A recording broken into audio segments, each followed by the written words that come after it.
Good evening and welcome back. So, we are continuing with the 7 literal days of Creation Week, and today is literal day 3. So, as I did yesterday, I'll be going through 3 different translations of the Bible. I'll be going through the King James Version, the English Standard Version, and the New Living Translation.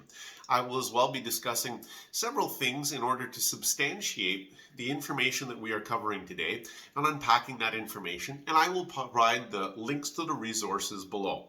Okay, so you'll have a lot to be able to go and look at and research, and you're going to be blown away by the grandeur of everything that God has done on day 3. So let's begin.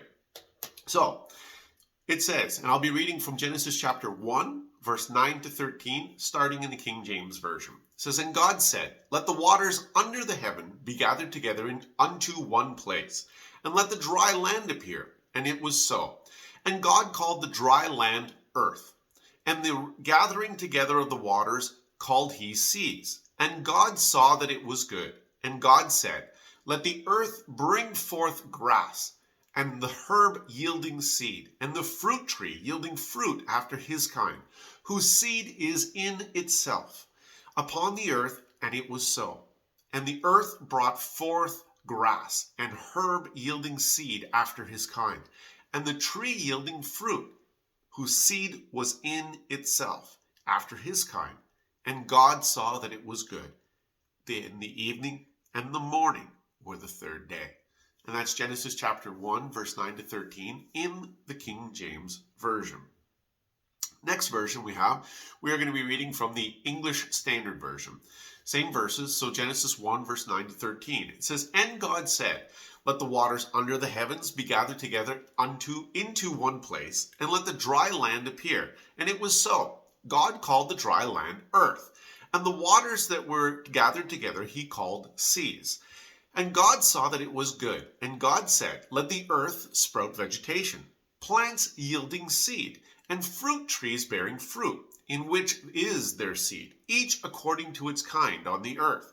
And it was so. And the earth brought forth vegetation, plants yielding seed according to their own kinds, and trees bearing fruit in which is their seed, each according to its kind.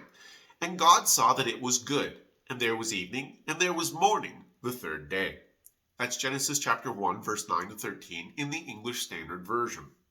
The last version we're going to read from will be from the New Living Translation. And again, the same verses, Genesis 1, verse 9 to 13. It says, "Then God said, Let the waters beneath the sky flow together into one place, so dry ground may appear. And this is what happened. God called the dry ground land, and the waters seas. And God saw that it was good.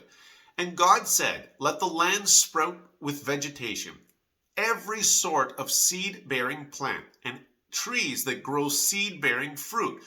With these seeds will then produce the kinds of plants and trees from which they came. And this is what happened. The land produced vegetation, all sorts of seed-bearing plants, and trees with seed-bearing fruit. Their seeds produced plants and trees of the same kind. And God saw that it was good. And evening passed, and morning came, marking the 3rd day." And that's Genesis chapter 1, verse 9 to 13 in the New Living Translation. So, let's look at this and unpack some stuff. First thing that we actually see is we see that God actually gathered all the waters into one place, and he called them seas. And he gathered all the land together, and he called it earth, okay, or land, dry ground, and he called it land. If you actually look at this scientifically, science will actually confirm that all of the continents once used to be a supercontinent. And if you actually study it, you will actually see that the original name of the supercontinent was actually called Rodinia, Rodinia. It was actually Russian for the motherland, okay? All of the land together, all the land mass together, exactly like we see in Genesis chapter 1, verse 9. So that actually coincides, historical science actually coincides with biblical history, okay? There was one landmass, okay? Now, if you actually start looking at it, you're like, well, if there was one landmass, but now there isn't one landmass, what happened? Not a problem. when we actually are going to start to talk about Noah's flood through Genesis chapter 6, 7, and 8, we will be able to get an understanding of what actually happened. Because during the time of Noah's flood, Rodinia actually became Pangea. In other words, it was several supercontinents that as they breaking up of the great deep, and as the landmass started to break apart, the continents were actually fluid and moving back and forth and hitting each other, and that's where we started to get the rise of mountains starting to show up. That was actually Pangea that occurred during Noah's global flood. And then after that, the continents kept moving, tectonic plates kept moving, and we have the continents that we have currently. The amazing thing is that if you actually took the time to sit there with a map and you started to move everything together, what do you have? It looks like one big giant puzzle. Everything fits together absolutely amazingly. Why? Because that's the way God originally created it. One single landmass, Rodinia. Okay? Now, one of the things that's also interesting with that is, again, for anybody who believes the lie of flat earthers have a very big problem with Rodinia. And even though they will try to say that the Bible teaches flat earth, which it doesn't, not in any way, okay, right there, when you have all of the land gathered into one place, flat earthers reject that, because of the fact that they will say that the way the landmass is right now is the way that it's always been. Well, except for the fact that we have 7 unique continents. And while some are touching, most are not. So it's very difficult for them to be able to say, oh, you see, all the land is gathered into one place. Because Antarctica is a continent and it's not touching anything. Australia is a continent and it's not touching anything. Oh yeah, but that's right. Flat earthers pretend that Australia doesn't even exist. Maybe they need to travel there. Oh, yeah, it's great down under. So, one of the things that you need to realize is the Bible will always prove true. And if you try to prove the Bible false, you yourself will end up being proved a liar. Okay, so let's look at another thing. It says, dealing with all of the vegetation and the plants and everything like that, you will notice that it always specifically says, and that bore fruit or bore plants according to its kind. Okay? In other words, if you have a blueberry bush, what are you going to get? Blueberries. If you have an apple tree, what are you going to get? Apples. If you have an orange grove, what are you going to get? Oranges. Okay? They will always bear fruit according to their kinds. If you go to a tree on day 3, literal day 3 of creation week, and you go out to an orchard right now, it's the same thing. The trees are bearing fruit according to their kind. Okay? They are doing exactly what God made them do. Now, if you went into an apple orchard and you're like, wow, that's a really nice apple, and you picked an apple off a tree and you go to bite into it and you're like, whoa, what is that? And the apple actually was a lemon inside, you'd be like, these trees need to be cut down. Something's not right here. Okay? Everything bears fruit according to its kind. Why? Because that is how God created it to be. You're also going to notice one thing on day 3. Is there a sun? We have vegetation without a sun. Okay? And this gives a big problem to the evolutionary theory. Because evolution always will say, oh, well, here's a planet that's, here's a sun, a star, very similar to our star.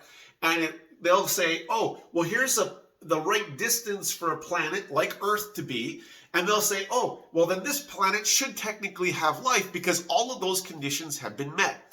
But you see, God is so wise. He never wanted anybody to sit there and worship the sun as the giver of life. S-U-N.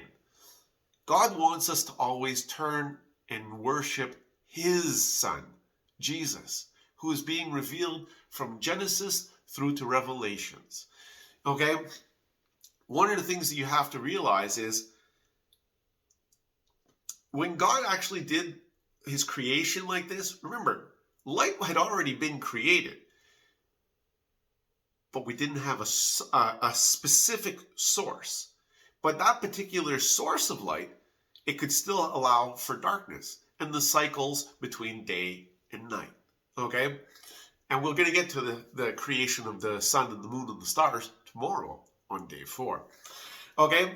So one of the things that I also want you to see with this is if you look at the theory of evolution, evolution will actually say, oh, well, it took millions of years before flowering plants actually came into being. And as many of you actually know, flowering plants, a lot of times where the flowers are, especially if you're in an orchard and you have apple trees, well, those buds and those flowers that are so beautiful in the spring, those are the buds, those are the beginning of the apples, or the beginning of the oranges, or the beginning of the cherries, or the beginning of the pears, or whatever. It always starts as a flower, okay? But the evolutionists will say, oh, it took millions of years for that to actually show up. But you know what? That's false. It's false thinking. And to show that their presuppositions are improperly based, there's 2 things historically that have actually happened, not in my lifetime, but in what would be considered a generation. So in other words, in the last 80 years. So in 1961 to 1963, in the islands off the coast of Australia, in the Papua New Guinea region, there's an island called Tuluman. And that island actually formed as a series of volcanic eruptions from 1961 to 1963. And it created an entirely new landmass. And the amazing thing is that land looked just like everything else, except how old was that land? 1.